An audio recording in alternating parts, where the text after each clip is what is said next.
Olá, pessoal, tudo bem com vocês? Mais uma vez, nós estamos aqui presentes para poder falar um pouco mais da teoria geral da empresa. O professor Bruno Risselli falando. Hoje é a nossa última aula antes da prova de A2, então nós temos que fazer um feedback, né? Fazer alguns apontamentos em relação a tudo aquilo que nós vimos durante o semestre e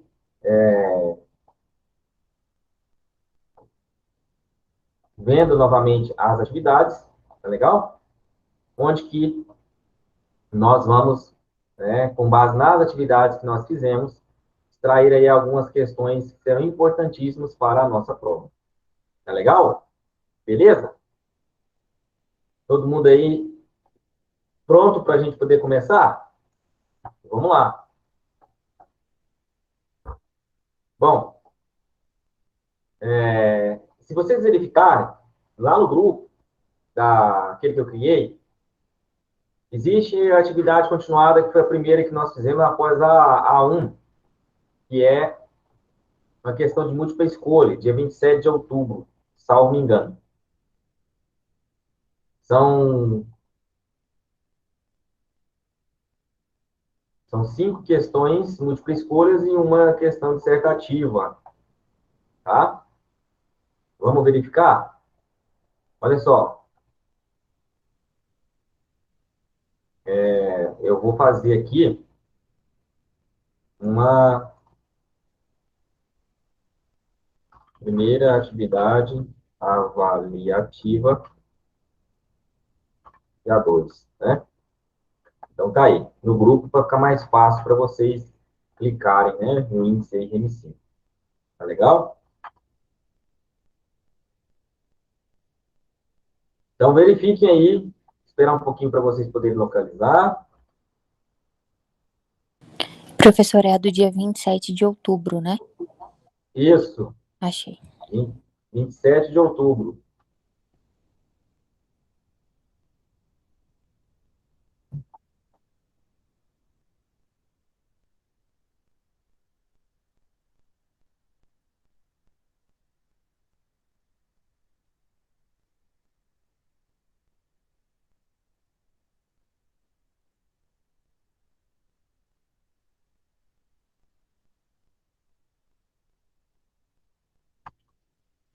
Localizaram?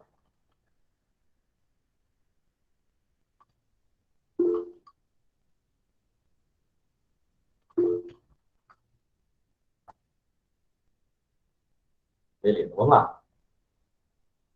Então, diz aí.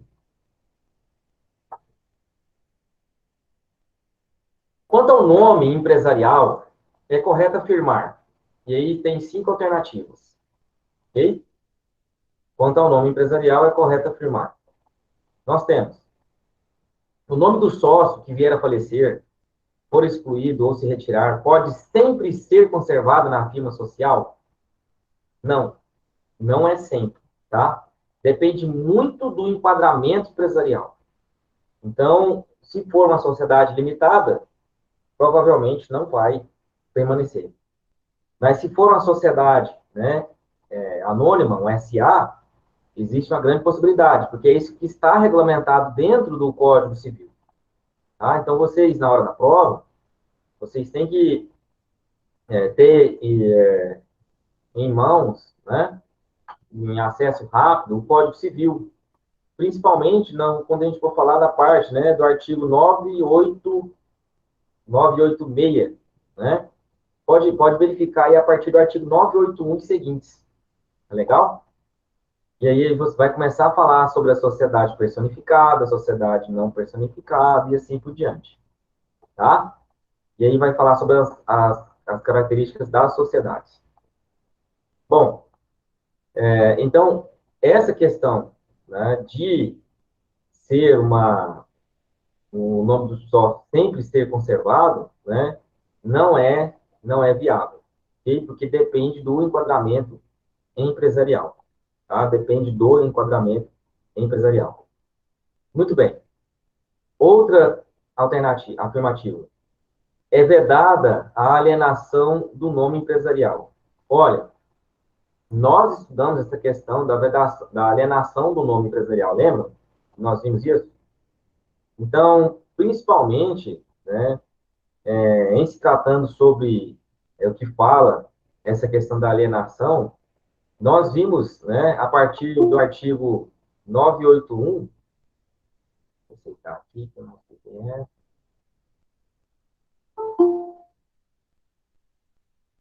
Nós vimos a partir do artigo 981, né, que a alienação, ela não é possível, né?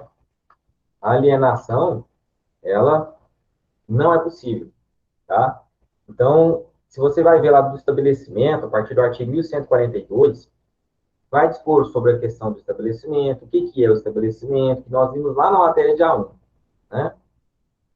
Existem, né, definições a respeito de estabelecimento, empresa e empresário, né? São questões distintas. Nós vimos a questão da alienação, né? Em relação própria, à, à própria empresa, tá? Então, em regra, em regra, não vai haver a alienação, tá? Em regra, não vai haver a alienação, ok? Bom, como que eu sei se vai haver ou não a alienação? Porque é o seguinte, o Código Civil, lá no artigo 1164, ele mesmo diz, né, que o próprio nome empresarial ele não pode ser objeto de alienação, ok? Então, o adquirente de estabelecimento, em atos entre vivos, né, se o contrato permitir, pode usar o nome do alienante. Agora, ser objeto de alienação, não, ok? Ser objeto de alienação não pode. Artigo 1164 do Código Civil, tá? Artigo 1164 do Código Civil, ok? Ô, Bruno, esse outro artigo que o senhor falou, isso eu podia repetir para mim, por favor. O outro anterior. Esse outro anterior desse 1164, do estabelecimento. Peraí. Ah, tá. Fala do estabelecimento, está lá no artigo 1142, né? Que ele fala a respeito de um complexo de bens organizados. Então, por exemplo, você chega num lugar, você fala loja, você fala empresa, mas ali você está vendo estabelecimento comercial, prateleiras, né? Produtos, cadeiras, um balcão. Então, você está vendo o estabelecimento. Então, é um complexo de bens que eles são organizados para o exercício da empresa. Podem ser corpóreos ou incorpóreos. Ok? Isso que é o estabelecimento empresarial.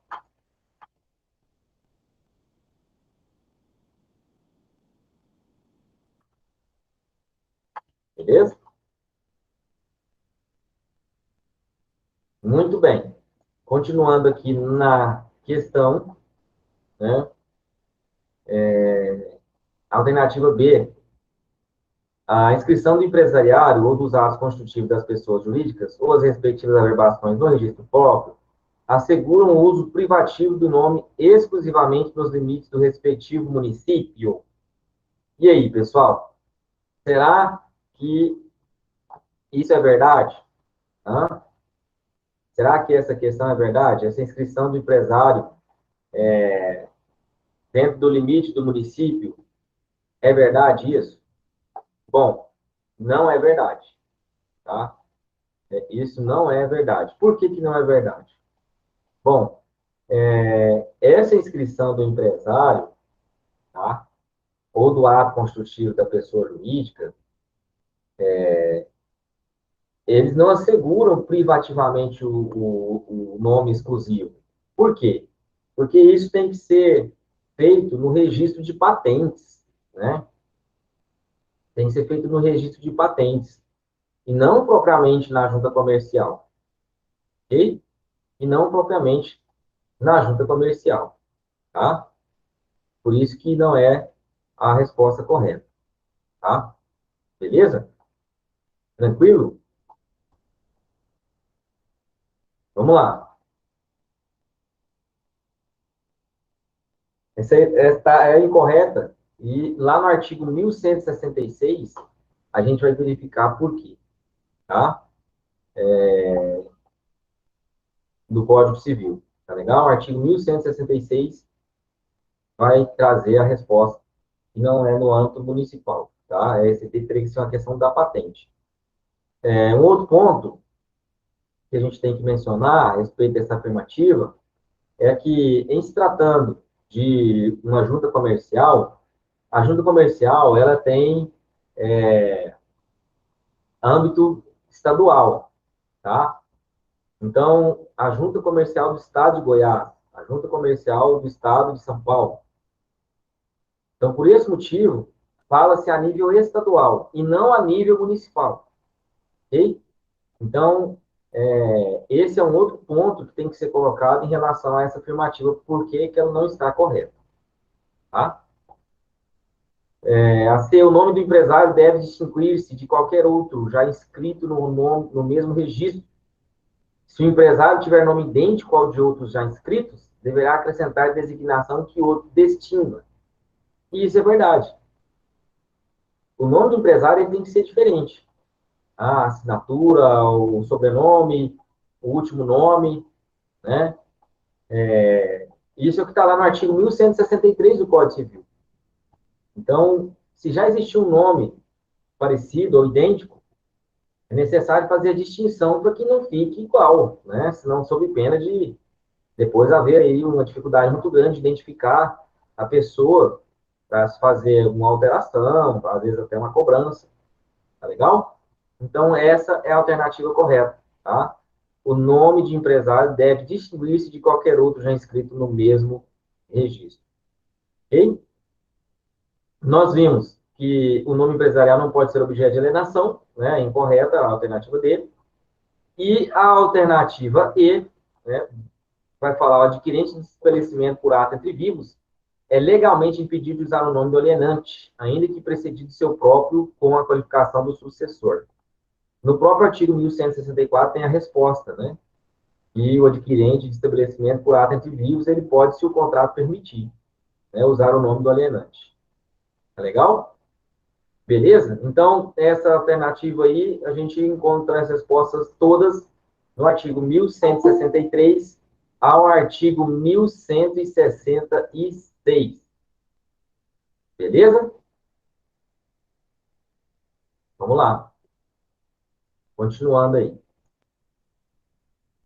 A outra questão vai falar o seguinte: a respeito de estabelecimento empresarial, aviamento e clientela, assinale a opção correta. E aí nós temos, deixa eu abrir aqui, eu fechei sem querer.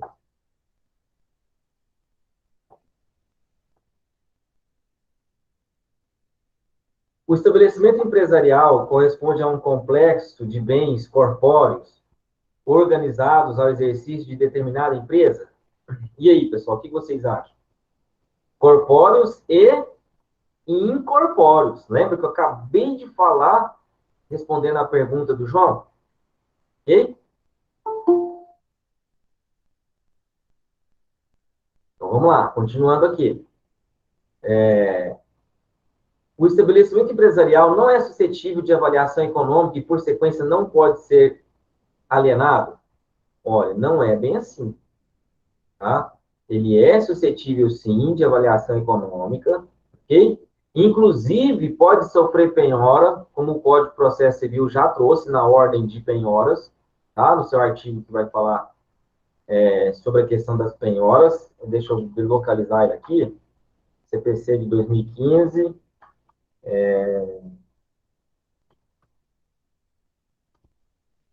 Vai falar lá no artigo 835. A penhora observará preferencialmente a seguinte ordem. 835 do CPC.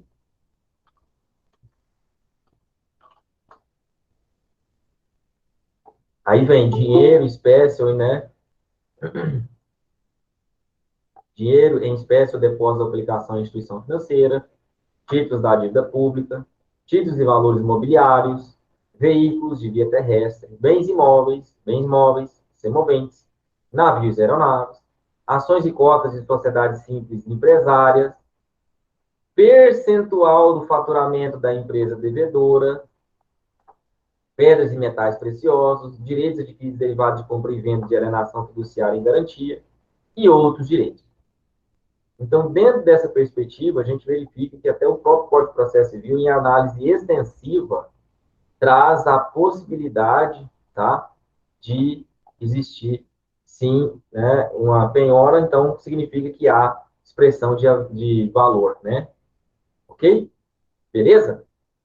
Bom, a outra afirmativa fala: aviamento refere-se à aptidão que determinado estabelecimento empresarial possui para gerar lucros. Nós vimos isso. Isso até é uma definição de Oscar Barreto Filho, tá?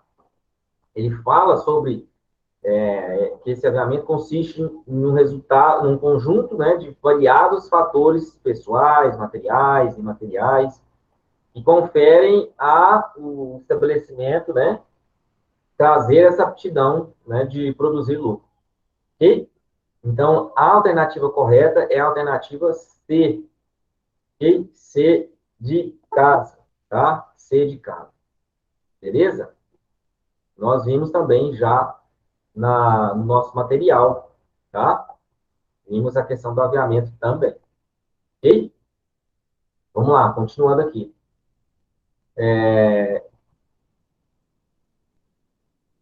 De acordo com a doutrina, aviamento e clientela são sinônimos? Não, não são sinônimos, né? Clientela é o conjunto de pessoas que mantém com o empresário ou a sociedade relação jurídica. Então, é uma manifestação externa do aviamento, né? O aviamento não, o aviamento é uma aptidão, né? A aptidão de gerar lucro, tá? Então, são definições bem distintas uma da outra, tá? Na legislação vigente, não há mecanismo de proteção legal à clientela. Que isso? Onde? Eu quero que vocês me respondam. Eu quero que vocês me respondam. Nós vimos isso, hein? Nós vimos isso bem detalhado. Está lá a partir do artigo 1140 do Código Civil. Qual é o mecanismo de proteção legal à clientela? Vou dar uma dica. Lembra quando nós falamos sobre franquia? Lembra? Eu dei até um exemplo de uma situação que aconteceu, né? Que uma pessoa, ela era um franqueado, e aí ela tinha, né, a franquia, e aí ela quis montar seu próprio negócio depois. Lembram disso? Onde que fica aí essa questão, né, de proteção legal da clientela? Eu posso firmar o quê? Vou dar uma dica. Outra, cláusula. Cláusula de quê? Cláusula de... Vamos lá, gente. Me ajuda.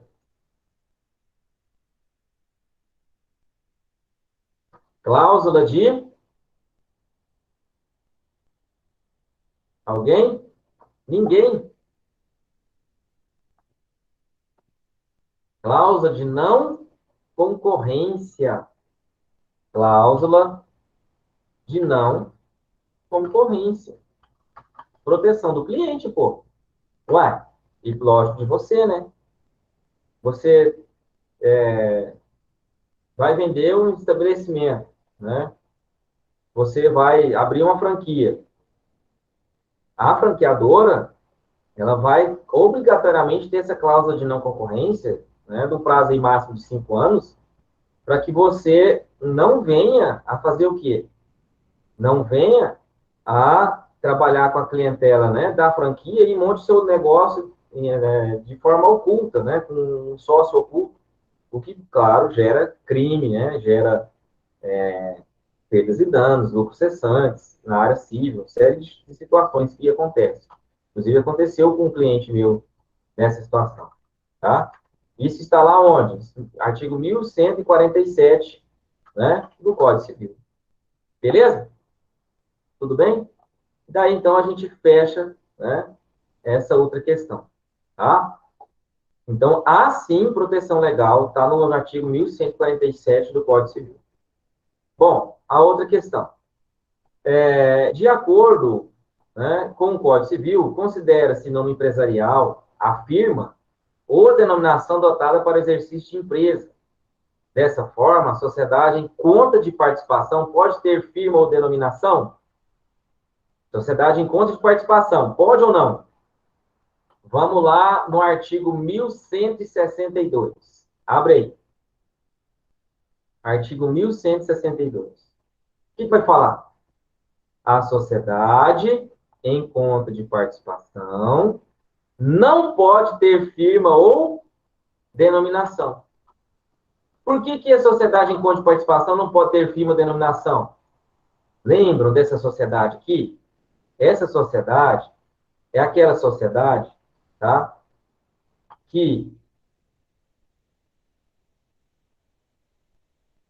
foi? Lohane, não entendi. É porque o senhor estava perguntando se podia. Eu falei que não, que a resposta é não. Tá errada a questão. Ah, então tá. O que seria essa questão aí? Por que a sociedade em conta de participação não pode ter firma ou denominação? Lembra que nesse tipo de sociedade existe um sócio ostensivo e os outros são sócios de fato? Lembram disso? Lembram? Eles podem até fazer um contrato e depois eles não têm como registrar isso na junta comercial. Lembram? Então, dentro dessa perspectiva, a gente verifica o quê? A gente verifica que essa é uma situação de uma sociedade não personificada. Por que não personificada? Porque não se admite o registro dela perante a junta comercial. Ok? Então, por esse motivo, é que não tem como ter nome e denominação. Por que não tem? Porque nome e denominação é uma regra para as sociedades que conseguem registro na junta comercial. Tá? E, nesse caso, essa sociedade não consegue. Ok? Isso aí é uma sociedade de fato. Existe o Bruno, e daí existem aquelas pessoas que estão investindo naquela sociedade. Tá legal? Existem aquelas pessoas que estão investindo na sociedade e tem o seu lucro conforme o seu investimento. Mas quem está aqui e responde pelos terceiros? Só o Bruno. Ok? Por isso que não é possível, tá? A sociedade de participação ter firma ou denominação. Errado. Tá legal?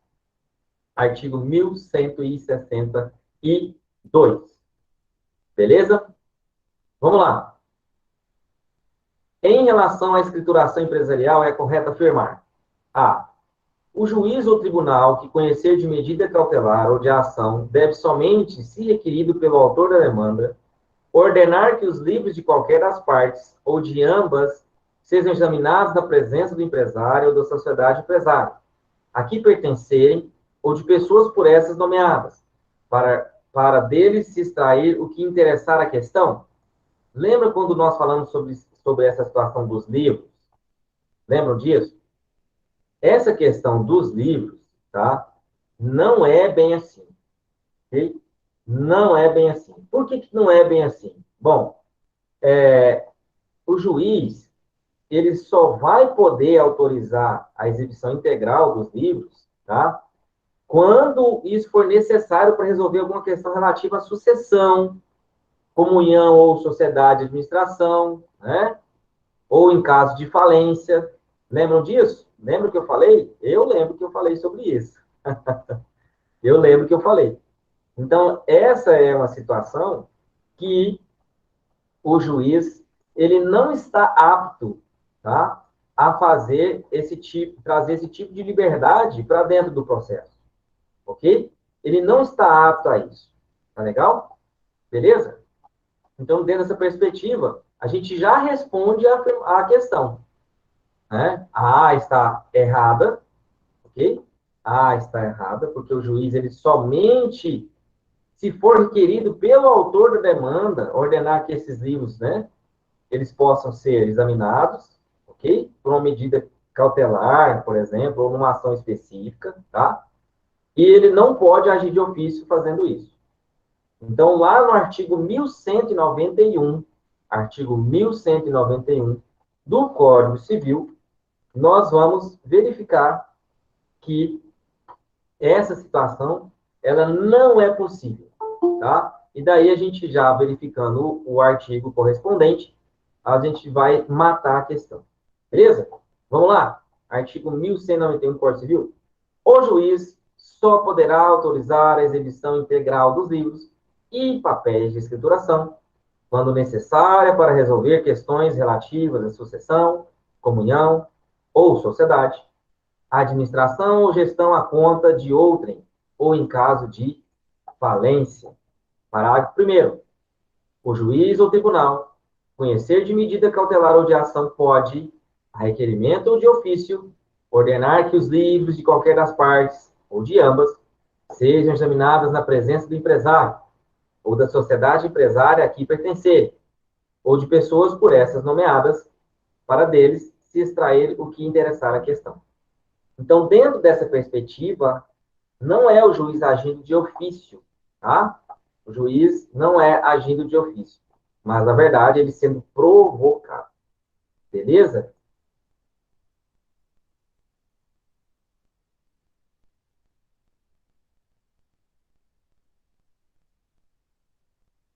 Uhum. O juiz ou tribunal que conhecer de medida cautelar ou de ação deve somente se requerer pelo autor da demanda. Então, tá certo. Eu que lesei agora. O juiz ou tribunal que conhecer de medida cautelar ou de ação deve somente se requerer pelo autor da demanda. É isso aí. Muito bem. Então, a alternativa A está correta. B. Ressalvados os casos previstos em lei, nenhuma autoridade, juiz ou tribunal, sob qualquer pretexto, poderá fazer ou ordenar diligência para verificar se o empresário ou a sociedade empresária observam ou não em seus livros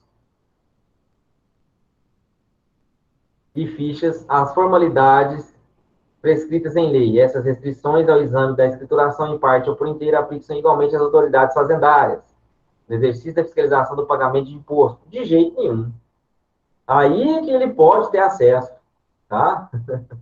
Aí é que ele pode ter acesso, ok? Então, de forma nenhuma está correta essa questão. Beleza? Essa é a afirmativa. Vamos para C.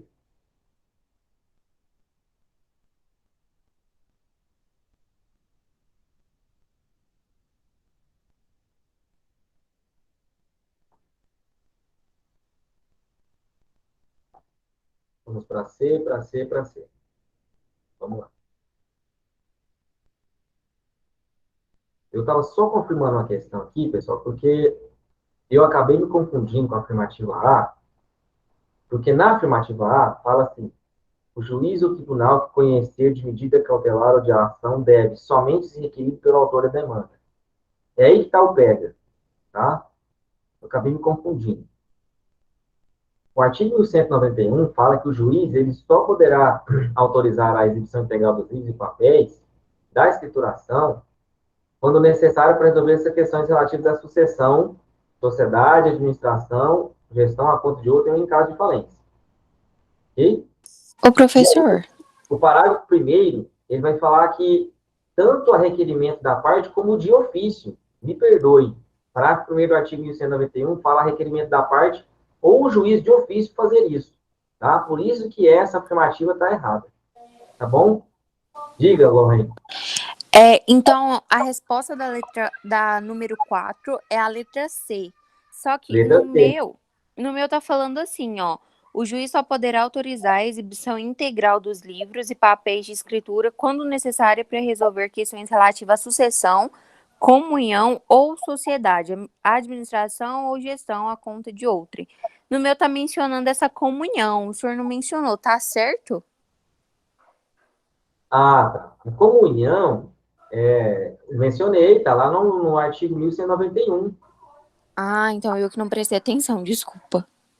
Não, tá. Vamos lá no artigo 1191, leia ele novamente, porque realmente eu acabei me confundindo e confundi vocês. Ó, o caput do artigo 1191 fala assim: o juiz só poderá autorizar a exibição integral dos livros e papéis de escrituração quando necessária para resolver questões relativas à sucessão, comunhão, sociedade, administração ou gestão à conta de outro.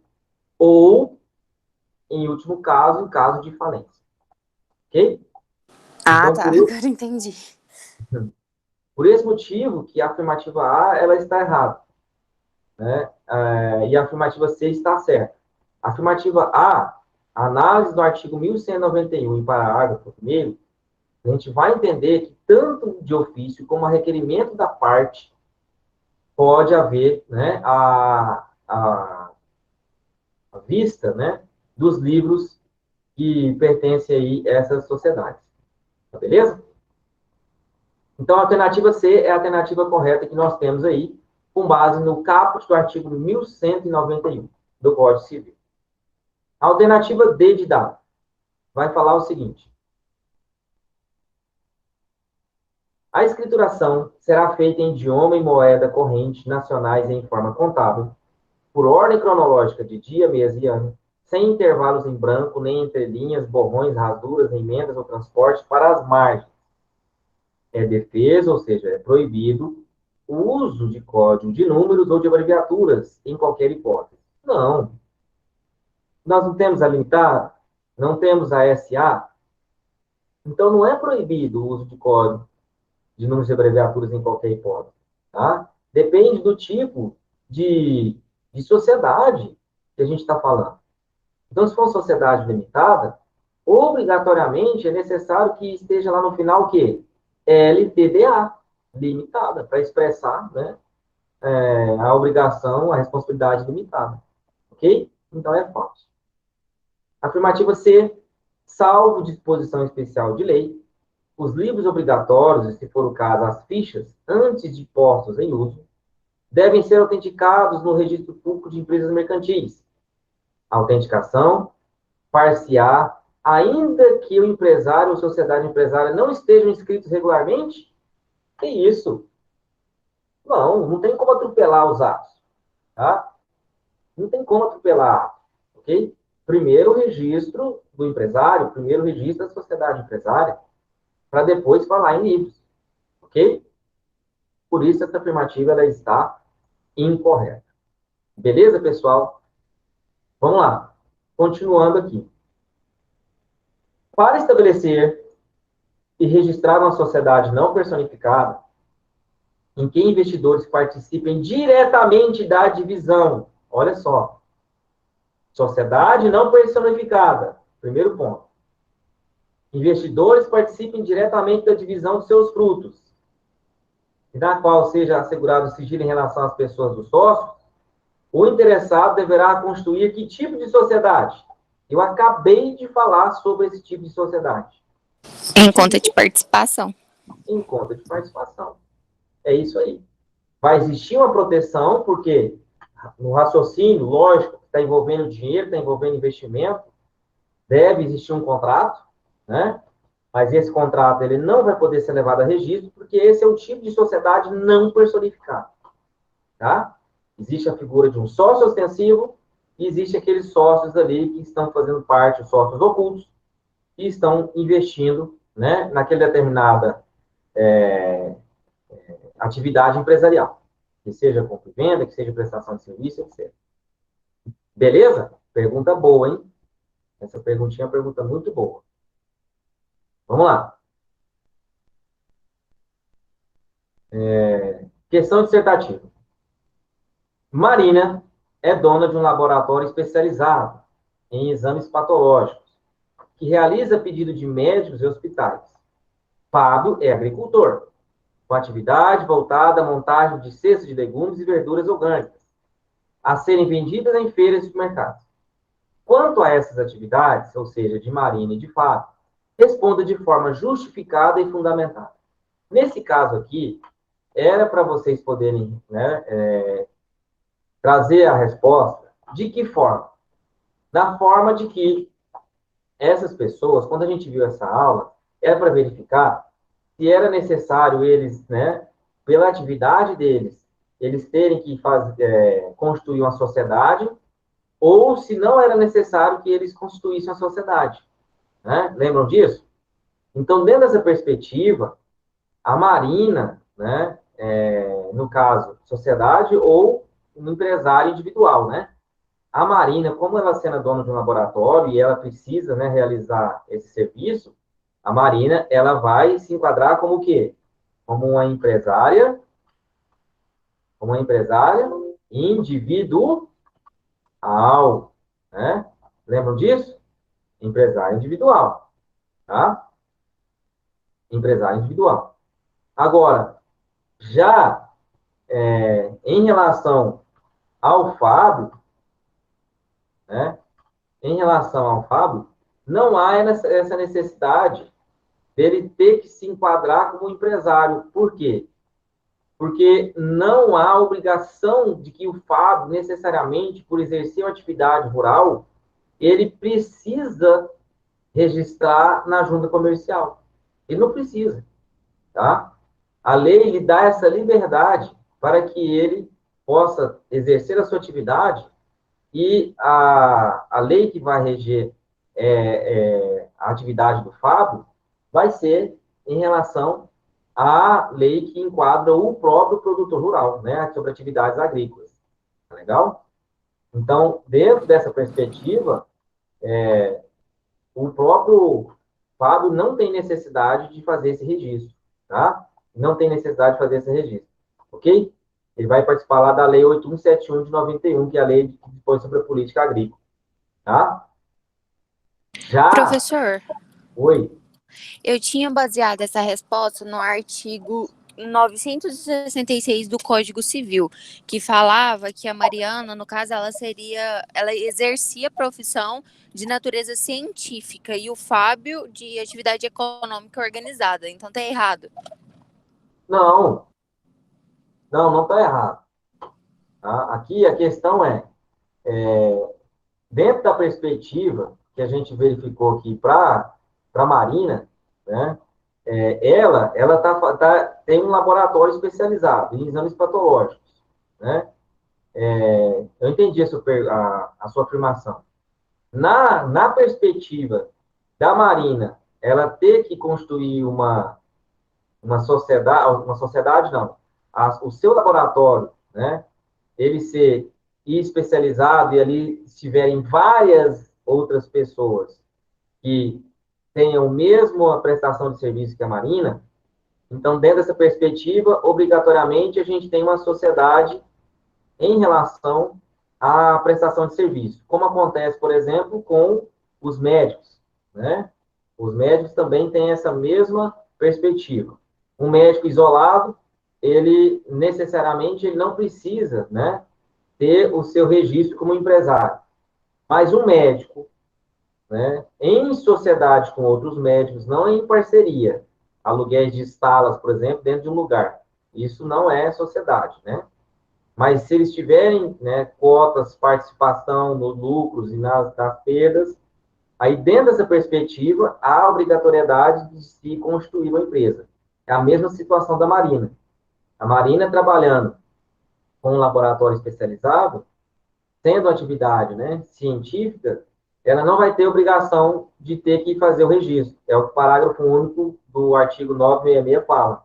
Mas se ela, em conjunto com outras pessoas, tiverem a intenção de fazer uma participação de lucros e perdas, aí, obrigatoriamente, ela vai ter que fazer a construir a sociedade empresária e fazer o registro na junta comercial.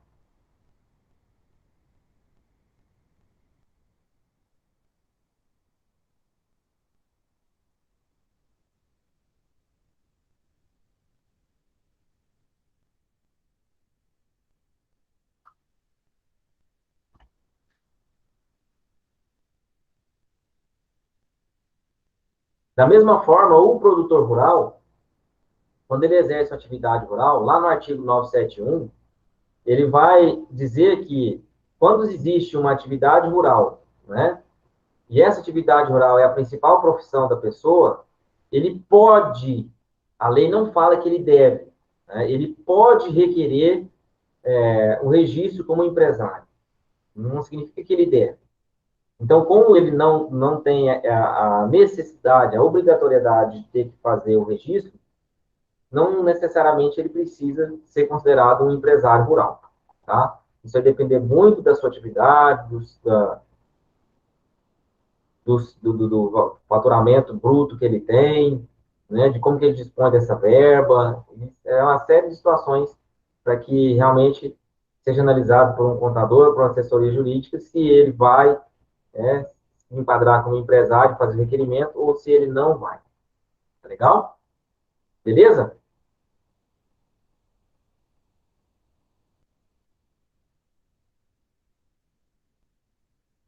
Vamos lá.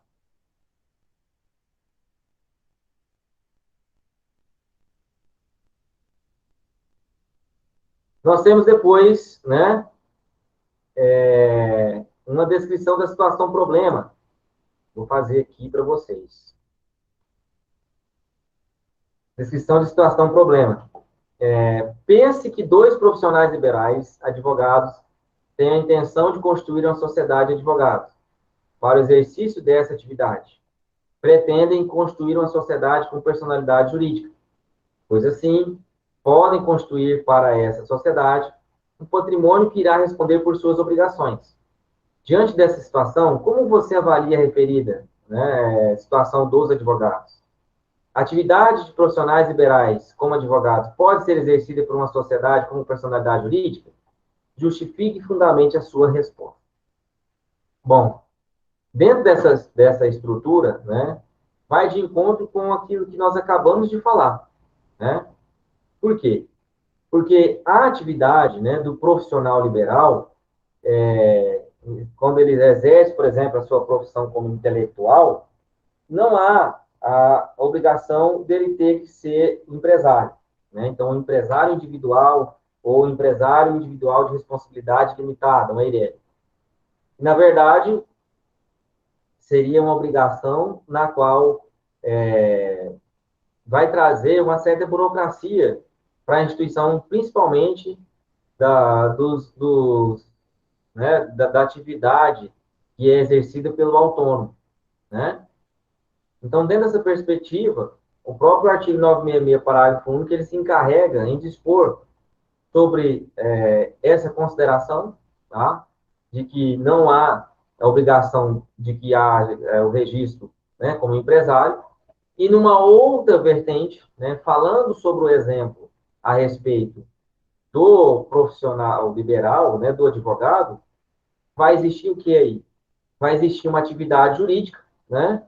Sendo que aí, nesse caso, eles terão intenção de o quê? De sociedade, não de parceria. Lembra quando nós falamos sobre isso? Uma situação é quando eu, por exemplo, né, tenho o meu escritório de advocacia e chama a Lohane para cá. Fala, Lohane, quer vir fazer parte aqui do escritório? Ah, sim, quero fazer parte. Tá, nós vamos, então, ter uma sociedade, né, participar nos lucros e nas perdas, né? Então, existe aí uma série de fatores nas quais influenciam diretamente para que a gente possa construir a sociedade. Ok? Agora, João, você quer fazer uma parceria comigo? Nós vamos lá para o escritório, mas a gente vai, né, dividir o aluguel, fatiar as despesas ali, mas o lucro, cada um é de cada um. Eu tenho os meus clientes, você tem os seus, né? Nós não vamos ter participação nisso, não. A gente vai ter um contrato de parceria. Então, nessa situação, não há a necessidade de ter o quê? Uma sociedade empresária. Tá? Beleza? Vamos lá. Continuando, nós temos a outra atividade, né? Que nós vamos verificar aí agora. Celebra um contrato de sociedade as pessoas que reciprocamente se obrigam a contribuir. É verdade, nós falamos sobre isso, tá? Com bens ou serviços, para o exercício de atividade econômica e a partilha entre si dos resultados. Sobre esse tema, analise as afirmativas. Aí eu preciso que vocês analisem as afirmativas. Vamos lá? As sociedades empresárias são necessariamente personificadas? E aí, pessoal? Em algum momento do Código Civil, vocês viram falar sobre essa questão de necessariamente a sociedade empresária ser personificada? Não. Existem os dois tipos de sociedade, não é? O Código Civil fala isso. Existe a sociedade personificada e existe a sociedade não personificada. Tá? Então, essa afirmativa ela está incorreta. 2. Todas as sociedades são empresárias? Não. Nem todas as sociedades são empresárias. Por quê? Porque existe a sociedade em conta de participação, que é uma sociedade, por exemplo, que não é uma sociedade empresária. Por que ela é empresária? Porque não se aceita o seu registro na junta comercial, no órgão competente. Tá? Existe um sócio ostensivo e os outros sócios de fato. 3. As atividades empresárias podem ser exercidas pela sociedade simples? E aí, pessoal? Atividades empresárias podem ser exercidas pela sociedade simples? O que vocês me falam? Sim ou não? Não, eu acredito que não pode. Não pode. Tá? Por que a sociedade empresária não pode ser exercida por uma sociedade simples?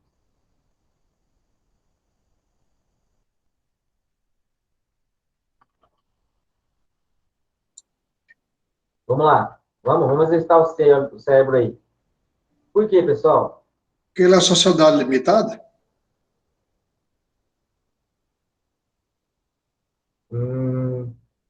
Vamos lá. Olha só. Olha o que fala o artigo 967 do Código Civil. É obrigatória a inscrição do empresário no registro público de empresas mercantis da respectiva sede, antes do início de sua atividade. Ok? Artigo 968. A inscrição do empresário far-se-á mediante requerimento que contenha nome, nacionalidade, domicílio, estado civil, né, regime de bens, firma com respectiva assinatura autográfica, capital, objeto e a sede da empresa. Tá? Olha, a sociedade simples, né? A sociedade simples, ela tem esse tipo de constituição? E aí? Olha o que fala o artigo 983 do Código Civil. A sociedade empresária deve, então é obrigação, a sociedade empresária deve se constituir segundo os tipos regulados onde? No artigo 1039 a 1092. O que são os artigos 1039 a 1092? Os artigos 1039 ao 1092, eles vão dispor das formas de sociedade, os tipos societários. Sociedade não coletivo, em comandita simples, sociedade limitada, e assim por diante. Tá legal? Beleza? Então, as sociedades empresárias, tá? As sociedades empresárias. Muito bem. E aí ele parte para a parte B do artigo, que vai dispor o seguinte.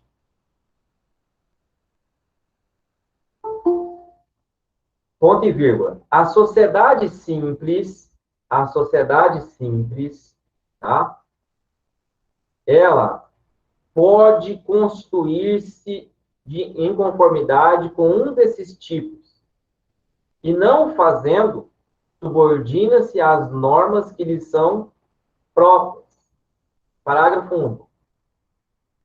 Ressalva-se as disposições concernentes à sociedade em conta de participação e à cooperativa, bem como as constantes de leis especiais que, para o exercício de certas atividades, impõem a constituição da sociedade segundo determinado tipo. Então, isso significa dizer, tá, que as atividades empresárias, elas não podem ser exercidas pela sociedade simples. Porque a sociedade simples é uma sociedade bem menos burocrática, tá? Sem uma organização metódica como as outras sociedades empresárias. Tá legal?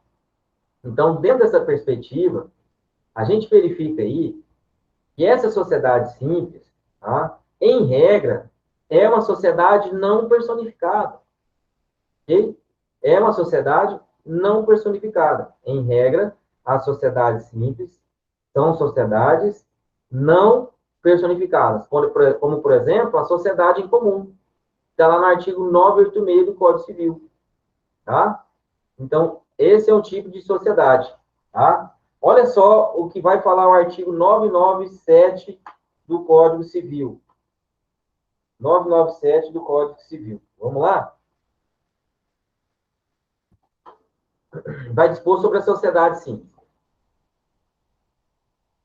A sociedade constitui-se mediante contrato escrito, particular ou público, que além de cláusulas estipuladas pelas partes, então quer dizer, são questões particulares entre as partes.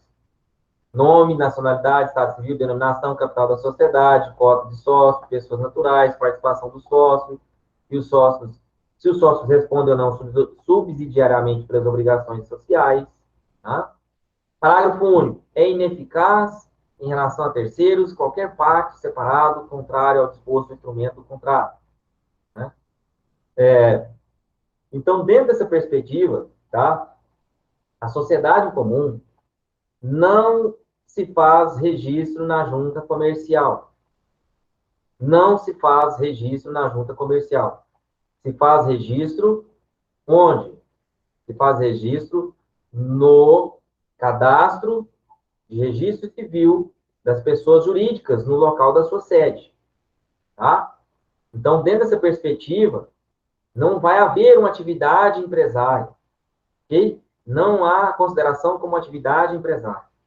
Se houvesse, pela legislação, a possibilidade de organizar o registro da sociedade simples na junta comercial, aí essa afirmativa estava completamente correta.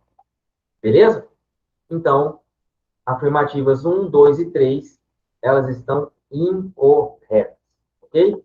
Afirmativas 1, 2 e 3, elas estão incorretas. Tá legal? Beleza? Bom, a gente passa aí, então, para a próxima questão. Vamos lá. A próxima questão vai falar, vou colocar aqui para vocês, para ficar mais fácil de vocês clicarem aí. Opa, vamos lá. As atividades econômicas em geral não são sempre desenvolvidas por pessoas físicas isoladamente, porque nem sempre, né, no caso aí ficou faltando o PRE, nem sempre é possível que elas sozinhas desenvolvam a atividade pretendida, seja porque envolvem grandes riscos ou mesmo grandes investimentos. Sobre a constituição de uma sociedade, marque a alternativa que não contém um elemento essencial. E aí, pessoal? O que dentro dessas afirmativas aqui não é considerado como um elemento essencial? Vamos lá? A existência de duas ou mais pessoas dentro da sociedade é essencial? A existência de duas ou mais pessoas dentro da sociedade é essencial? É. Olha. Não existe a sociedade unipessoal? Não existe a sociedade unipessoal, sim ou não?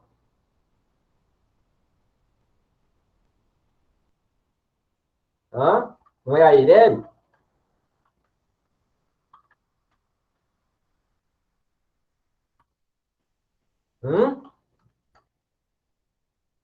Então, vamos lá. Existe a sociedade unipessoal. Irene, correto? É, mas aí ela não é. Acho que não se classificaria como essencial ou essencial. Ó, vamos lá. Vamos voltar aqui para a pergunta. Marca alternativa que não contém um elemento essencial. Que não contém um elemento essencial. Vamos lá? Existência de duas ou mais pessoas para uma sociedade é essencial? Sim. Beleza. Pronto. A reunião de capital e trabalho é essencial? Também. O exercício de uma atividade econômica é essencial? Deixa eu ver Esse é aqui. o mais essencial. Esse é o mais essencial, né? Atividade econômica. O objeto lícito é essencial? Também. Agora, a partir dos resultados entre os que participam da sociedade, é essencial? Não. Não é essencial, tá? Inclusive, ela pode ser delimitada depois. Ela pode ser feita por meio de um aditivo, ela pode ser votada dentro de uma assembleia, entendeu? Então, as atividades essenciais são aquelas que estão dispostas aí na afirmativa A à afirmativa D. Tá? Beleza? Conseguiram compreender o que é essencial? Aquilo que é essencial é o que não pode deixar de existir se não tem como, tá? Se não tem como haver a sequência de atos, né, das atividades dentro de uma empresa. Ok? Vamos lá. A próxima questão. Analise as assertivas e marque a alternativa que contém a afirmativa correta. É possível estipular no contrato social que parte dos sócios não irá participar dos lucros? E aí, pessoal? Não, tá errado, ué. O senhor falou agorinha que os sócios participam dos lucros? E aí?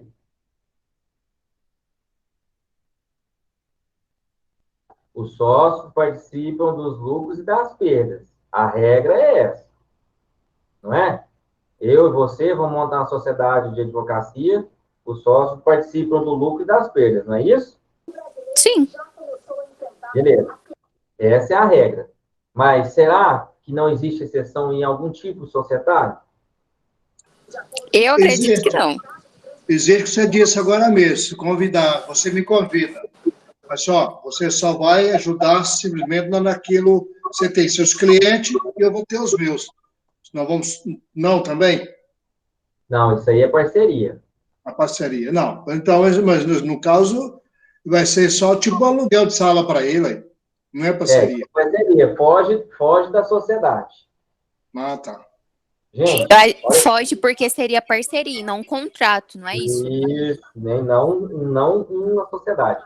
Ah, Nós vimos agorinha, aqui no cabeçalho de uma questão, né, que quando as pessoas elas querem construir uma sociedade, reciprocamente, elas se obrigam a contribuir, não é?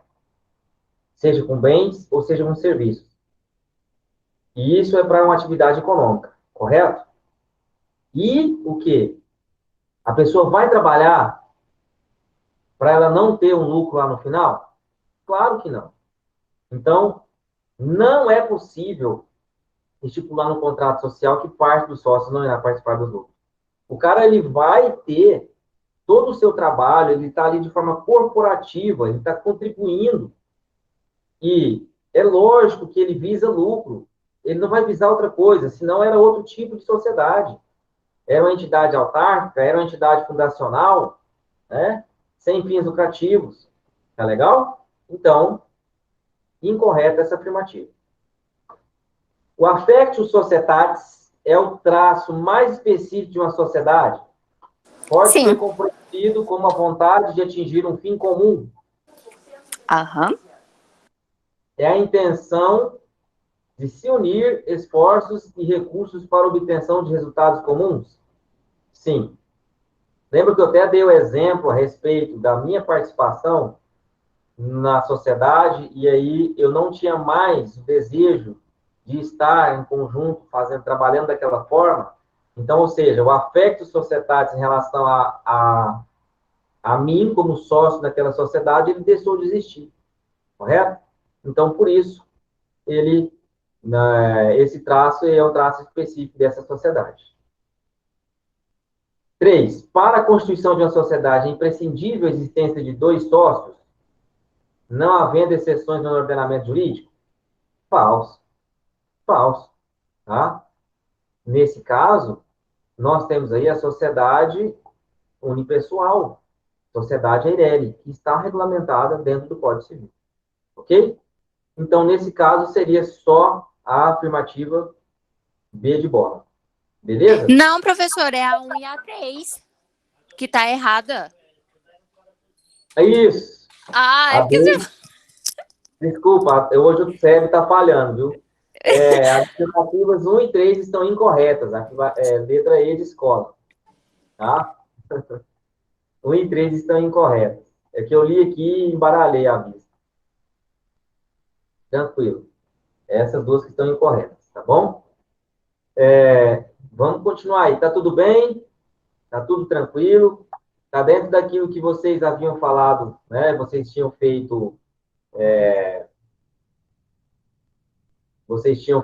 as atividades, né? Beleza? Muito bem. Depois existe uma outra situação, problema envolvendo dois advogados, que nós já falamos sobre isso, né? E aí a gente parte para uma outra situação, problema, que é que nós vamos falar agora. Ó, imagine dois amigos que pretendem construir uma sociedade para, em um shopping center, abrir uma loja de materiais esportivos. Estes amigos lhe procuram para que você lhe sugira o melhor tipo de sociedade. Ambos querem criar uma pessoa jurídica. Duas pessoas, pessoa jurídica. Primeiro ponto a identificar. Para que a atividade possa ser exercida em nome dessa. Então, nós dois, A e B, vamos nos unir para que constituímos uma pessoa jurídica e tudo aconteça em nome da pessoa jurídica. Para que a atividade possa ser exercida em nome dessa. Além disso, querem uma sociedade em que o patrimônio pessoal deles esteja protegido. A responsabilidade aqui é o quê? Ilimitada ou limitada?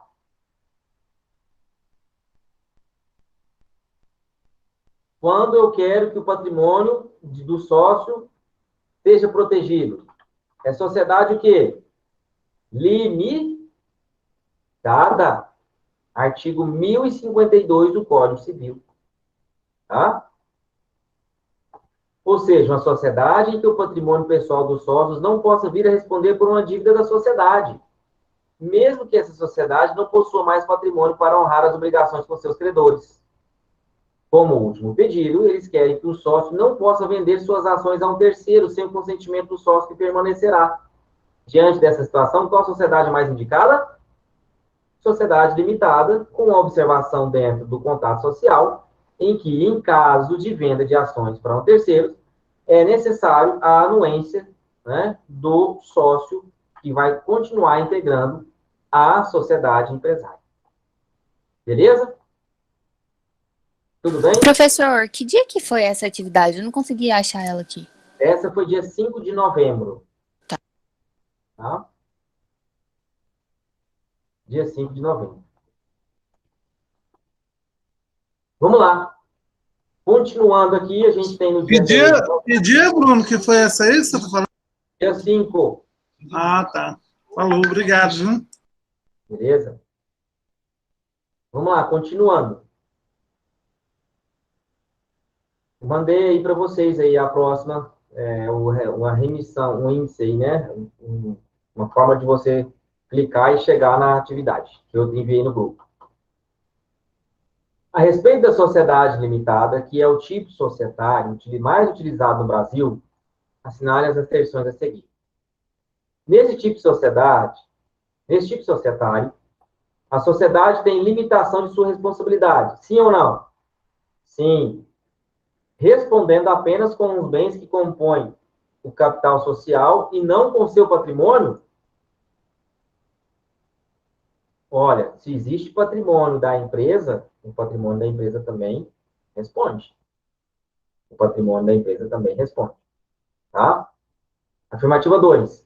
Nessa sociedade, os sócios respondem subsidiariamente pelas obrigações da sociedade? Sim. Tá? Sim. Na medida que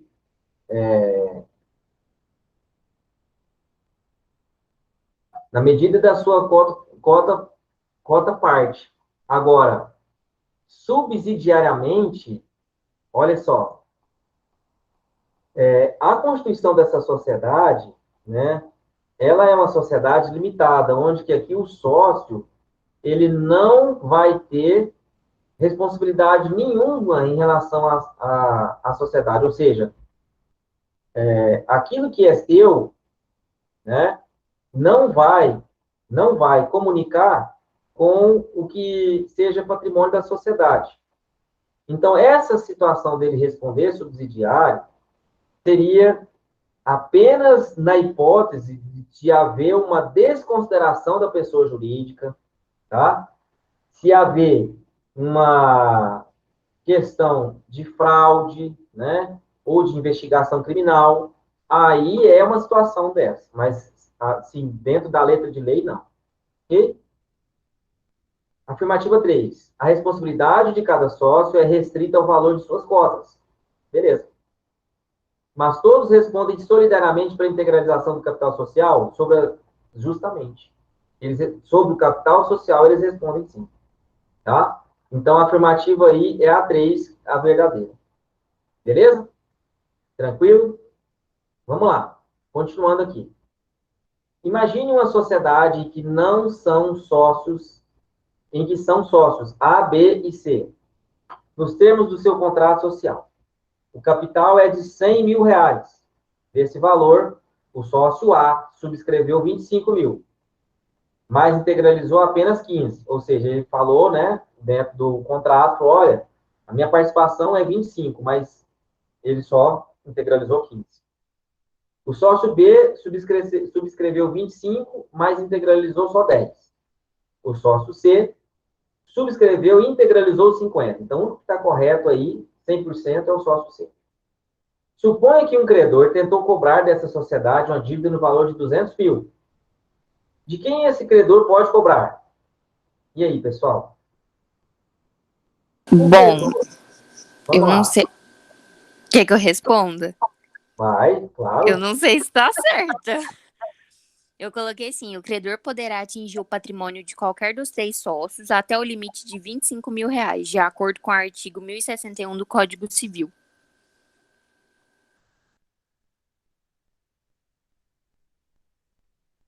Olha só. 1051? Não, 1061. Ah, tá. 61. Uhum. Então, vamos lá. Vamos verificar aqui. Dentro dessa perspectiva, a gente tem aí uma situação, né, um pouco delicada. Por quê? Porque, de fato, não houve integralização total por 2 sócios, ok? Mas, nós estamos falando que, em relação à sociedade, né, houve uma subscrição.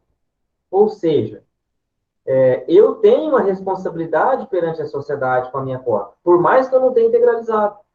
O fato de eu não ter integralizado não afasta a responsabilidade que eu já assumi lá no contrato social. Ok? Então, dentro dessa perspectiva, né, esse credor, ele pode sim cobrar da sociedade. Ok? Ele pode sim cobrar da sociedade. Tá?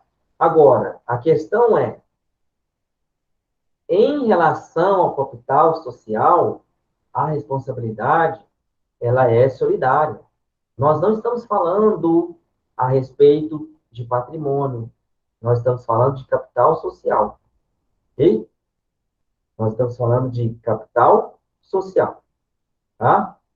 Aí vem aí, por exemplo, a alternativa D.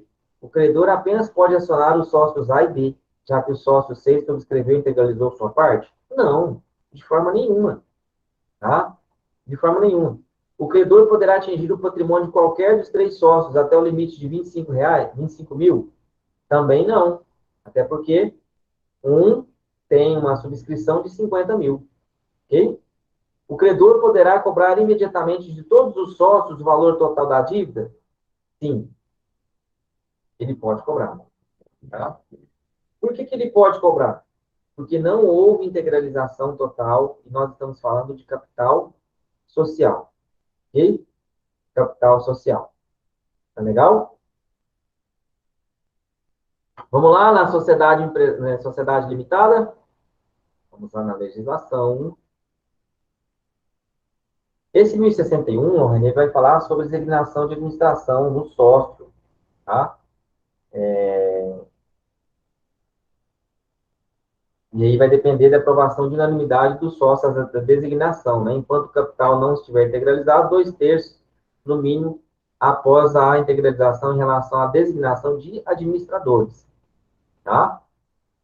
Então, quando a gente for verificar aqui, em relação a essa responsabilidade, a gente tem que ter a gente tem que ter muita paciência e ser bastante perspicaz no sentido de verificar quando nós estamos falando a respeito de uma situação, tá? Que vai envolver capital social e de outra situação que vai envolver o patrimônio da sociedade, ok? O patrimônio da sociedade, beleza? Então, dentro dessa perspectiva, a gente verifica, tá? Essa questão da responsabilidade solidária, ok? Responsabilidade solidária. Vamos lá, deixa eu só verificar aqui, em relação a terceiros.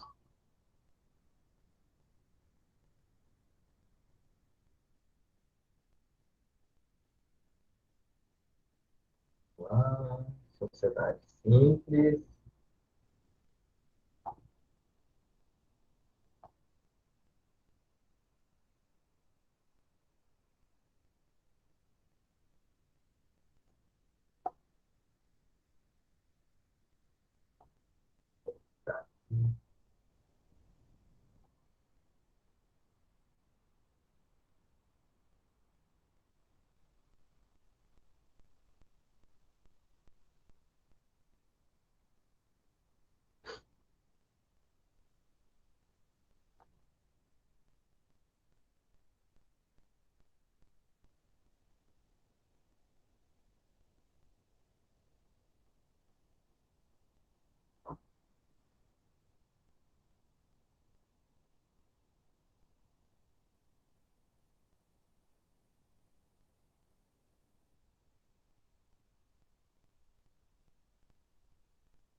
Só um minutinho.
É isso mesmo, pessoal. Então, em relação a essa perspectiva, né, nós temos aqui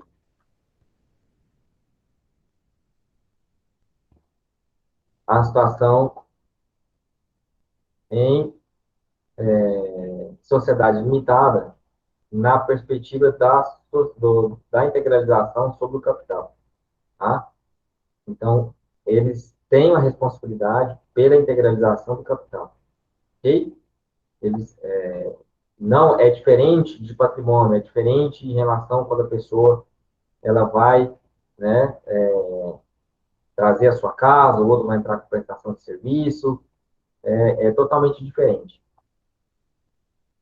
de uma situação quando a pessoa ela firma uma responsabilidade dentro da subscrição no contrato social e ela não faz, tá? Então, dentro dessa situação, a responsabilidade, ela acaba sendo, sim,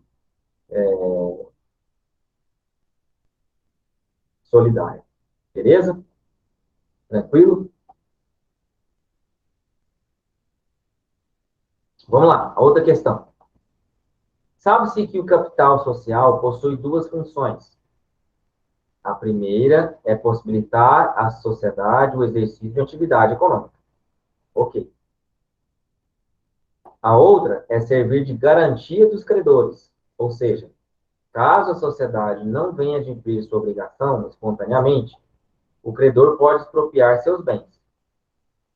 Sobre o capital social da sociedade limitada, marque a afirmativa correta. E aí, deve ser integralizado exclusivamente em dinheiro? Não, não é exclusivamente em dinheiro, né? A gente viu que se existir liberdade, se estiver delimitado na assembleia ou no contrato, pode ser também com imóveis, né? Bens. Pode ser integralizado com dinheiro, bens móveis ou imóveis e serviços? E aí, pessoal? Eu coloquei que pode ser integralizado com o serviço, de acordo com o artigo 7º da Lei 6.404 de 76. Então, Que tá pessoal, errado? não está errado, não. Vamos lá? Vamos verificar? Existe a possibilidade de também haver a integralização com o serviço? Lembra que nós tivemos uma aula e que eu falei sobre essa aula? Foi uma aula depois da aula que eu dei, né, com o celular, né?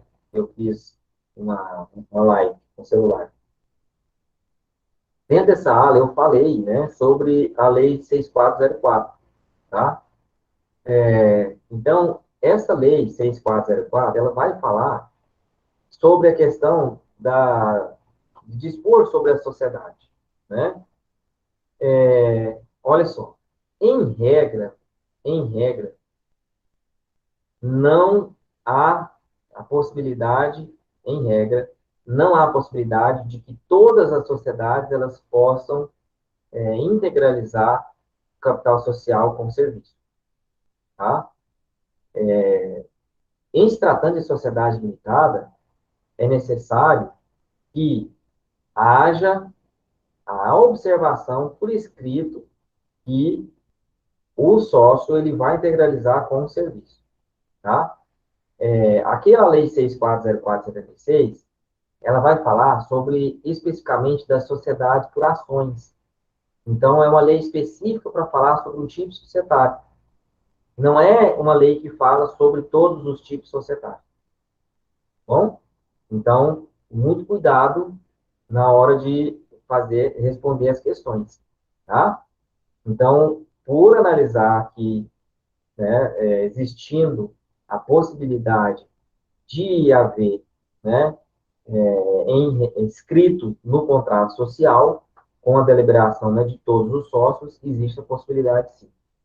Tá bom? Beleza? Vamos lá. Continuando aí. Agora, a gente vai tratar, né, de uma outra situação, problema.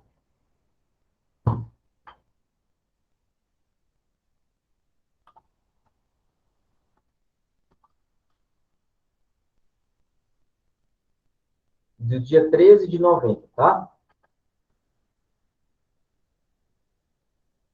A companhia distribuidora de queijos detém um capital social integralizado de R$ 100.000, sendo convencionada a possibilidade de novas ações no próprio Estatuto Social, que optou por definir o valor nominal de R$ 1 por ação.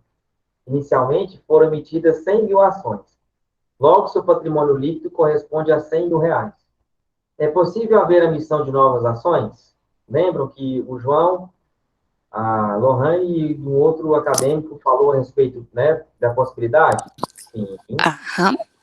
é possível. Em caso afirmativo, se essa mesma companhia emitir posteriormente outras 50.000 novas ações, com um preço à vista de R$ 2 cada, Qual será o patrimônio a ingressar na sociedade? 550 mil novas ações a R$ 2 cada, vão ser 100 mil, correto? Aí vem, ó, haverá alteração do valor final do patrimônio líquido e capital social? Claro que vai haver. Por quê? Porque a quantidade de ações, nesse caso, né, serão 150 ações, 150 mil ações. As 100 primeiras, 100 mil primeiras, e as outras 50 mil primeiras, 50 mil que foram postas em seguida. No entanto, em relação ao valor, vai haver alteração, por quê?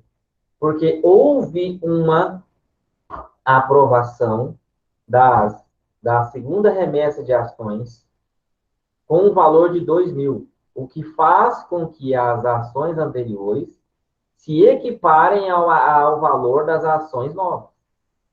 Então, nessa perspectiva, vai haver um aumento do valor do capital. Ou seja, as ações antigas, que eram de valor de R$ 1 cada, passarão a valer R$ 2.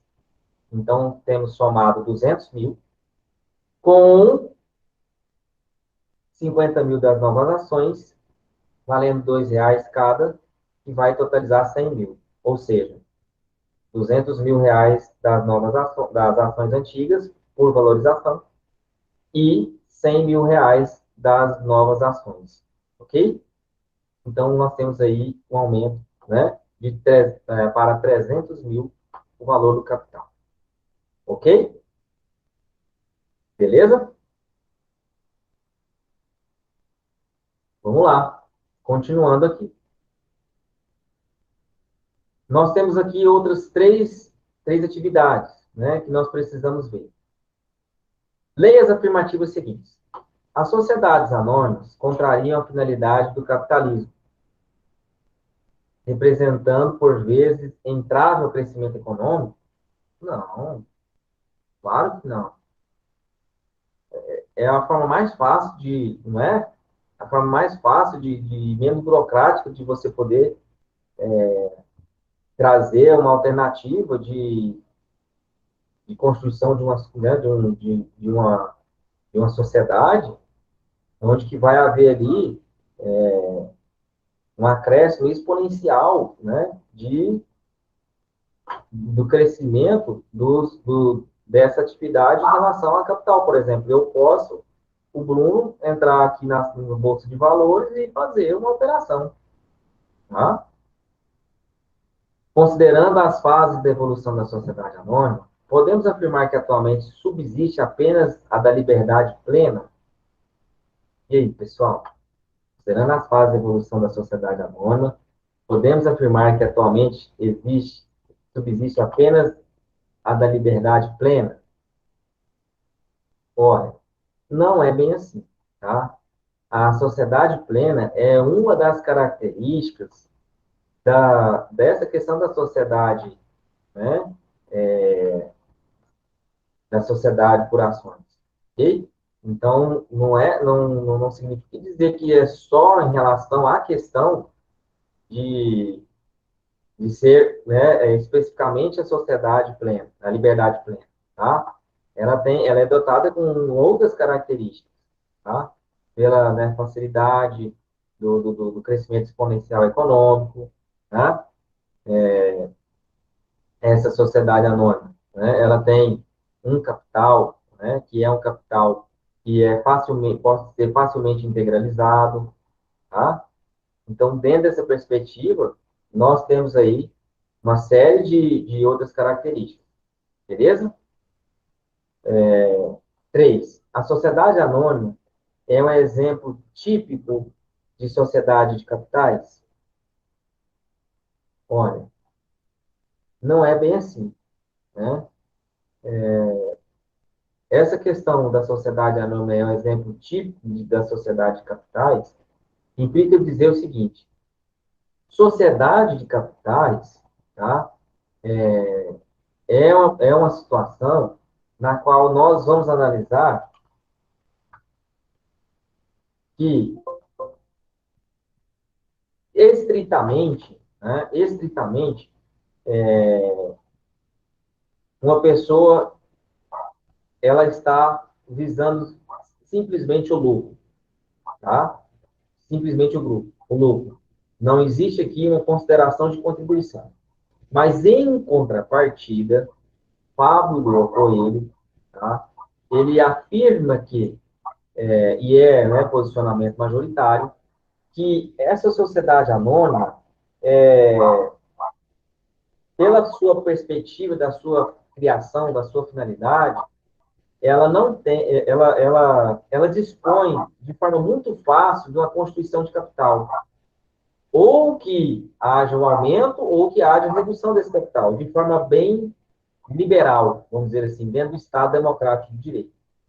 Então, pela doutrina, a gente tem a consideração que essa sociedade, ela é um exemplo dessa sociedade capitalista, tá? Então, a afirmativa correta aí seria a afirmativa 3, é a única verdadeira. Beleza? Leia as proposições a seguir. A constituição de uma companhia poderá ocorrer mediante subscrição privada ou pública, realizada mediante uma Assembleia Geral ou por meio de escritura pública? Sim, nós vimos isso. Tá? As expressões capital, subscrito e integralizado são sinônimas? Olha, não são sinônimas. Né? Por quê? Capital subscrito é quando eu assumo a responsabilidade pelo contrato social. Integralizado é quando, olha, eu assumi lá que eu tenho que integralizar 50 mil. E eu integralizei os 50. Não, eu não integralizei os 50, integralizei 10. Não são sinônimos. Tá? A sociedade é regida principalmente pela Lei Federal 6404/76, sendo aplicado subsidiariamente o Código Civil. Sociedade anônima, não, né? Sociedade por ações é a Lei 6404, não é verdade? Sociedade anônima, né? Ela não é regida, né, pelas leis 6404. É? E aí, o que você me fala? É ou não?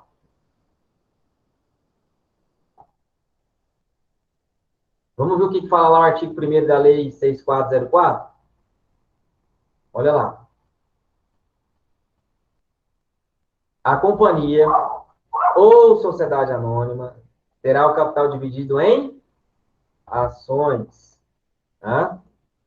E a responsabilidade dos sócios ou acionistas será limitada ao preço da emissão das ações subscritas ou adquiridas. Bom, dentro dessa perspectiva, a gente verifica o quê? Vem um vírus agora aqui. Dentro dessa perspectiva, a gente verifica que a sociedade ela é regida pela Lei Federal 6404. Agora, o Código Civil, ele está dentro de uma perspectiva, né, como uma legislação federal que dispõe aí, né, sobre vários tipos societários. A Lei Federal 6404/76, ela é uma lei específica, tá? E aí a gente tem que verificar a questão de competência de acordo de âmbito constitucional. De acordo com a pirâmide de Kelsen, o que equivale mais? O Código Civil ou a lei federal? A gente tem que verificar, né, dar disponibilidade, se é uma lei ordinária, né, se é uma lei complementar, se é uma lei delegada, não é isso? Constituição, emenda constitucional, né, tratados internacionais equiparados ali à emenda, ok?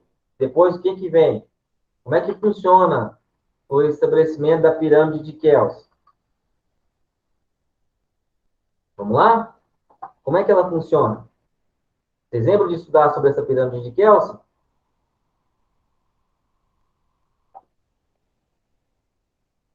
Constituição Federal, né? Emendas à Constituição, tratados internacionais. Depois. Tem as leis infraconstitucionais e depois as leis ordinárias. Leis complementares, leis ordinárias, medidas provisórias, leis delegadas e depois resoluções. Não é assim? Então, a gente tem que verificar a ordem em relação à Constituição para poder classificar o que, que é subsidiário e o que, que não é. Tá? Então, dentro dessa perspectiva, o que, que é o Código Civil? O Código Civil é uma lei ordinária? Ou é uma... Como é que se classifica o Código Civil?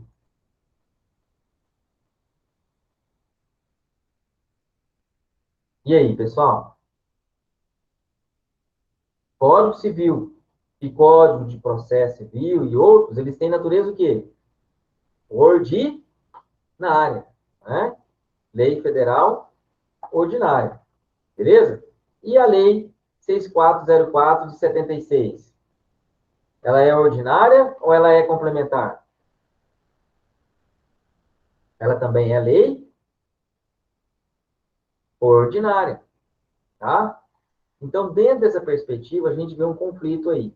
Por essa transposição, significa que o Código Civil tem aplicação depois essa legislação, tá? Beleza? Outra afirmativa. É possível aumento ou redução de capital social mesmo após a constituição da companhia? E aí, pessoal? É possível o aumento ou a redução do capital social mesmo após a constituição da companhia? É possível isso? Vamos verificar o que, que fala lá a Lei 6404, 76?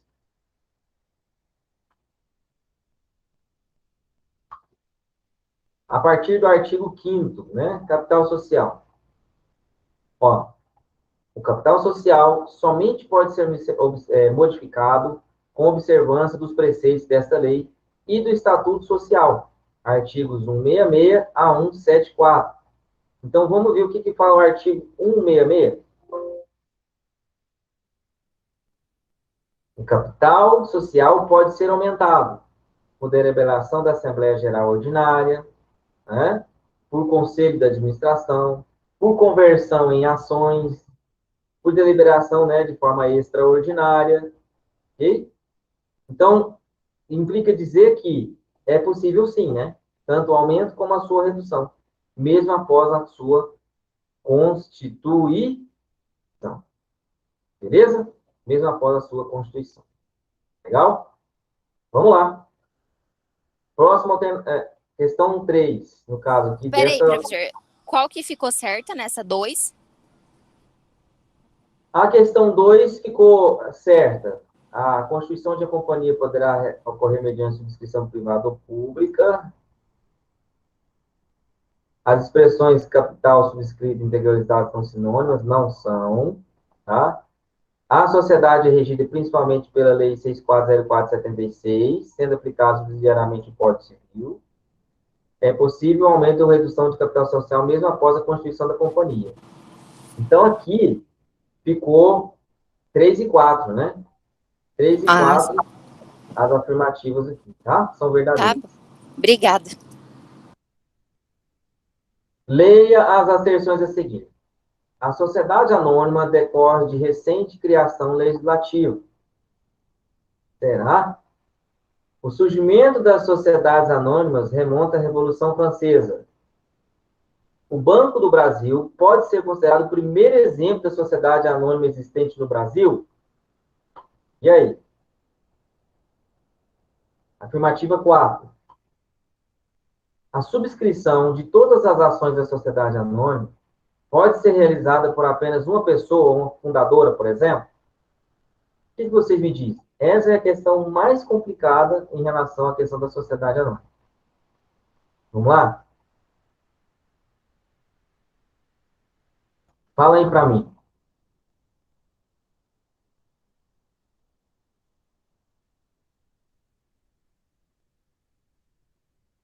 A sociedade anônima decorre de recente criação legislativa, pessoal?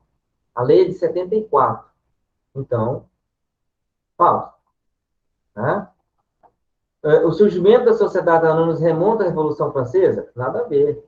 Nós estamos falando, né, por mais que seja de 74, a gente está trazendo aqui uma situação de Estado Democrático de Direito, né, trazido né, pela Constituição de uma lei federal, tá? Então, nada a ver. 3, o Banco do Brasil pode ser considerado como o primeiro exemplo de sociedade anônima? Sim. O Banco do Brasil, SA, é o primeiro exemplo de sociedade anônima, onde tem capital misto, né? Capital público e privado. 4, a subscrição de todas as ações de sociedade anônima pode ser realizada por apenas uma pessoa? Não, não pode. Tá? Dentro dessa perspectiva, a sociedade anônima, ela não pode ser subscrita somente pelo fundador, né? Senão, fica muito difícil, né, de controlar essa questão da subscrição, né? Ele vai ter aí todo o 100%, né, do manuseio dessas ações, tá legal? Então, não é assim que funciona. Na verdade, tem que ter ali 3/4, né, dos, o que a lei fala, são 3/4, né, para poder haver essa possibilidade aí, desse manuseio. Então, nessa perspectiva, esse 3/4, ele pode até ser de uma pessoa só, mas não pode ser 100% de uma pessoa. Tá bom? Beleza?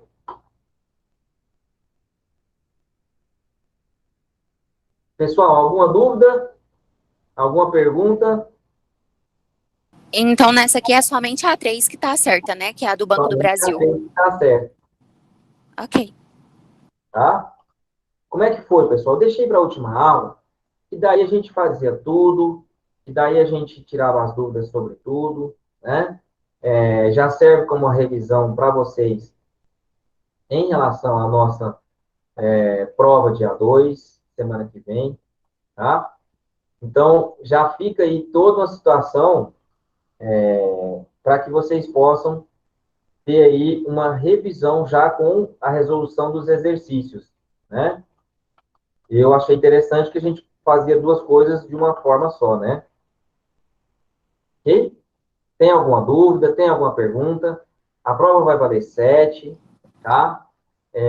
Tem atividades, né, continuadas que vocês fizeram que vão valer 3 pontos, tá legal? Dentro desses 7, a gente vai ter 7 questões, onde a gente vai dispor de 5 questões de múltipla escolha e 2 questões discursivas, tá? Então, nessa perspectiva, a gente vai analisar, ou, né, a gente vai fazer 10 questões de múltipla escolha, porque eu tive dificuldade com essas questões discursivas, e eu vou escolher dentro, né, dessas atividades que nós fizemos, e outras questões, mas que versem sobre o mesmo assunto que nós vimos dentro, né, da A2. Tá legal? Tudo bem?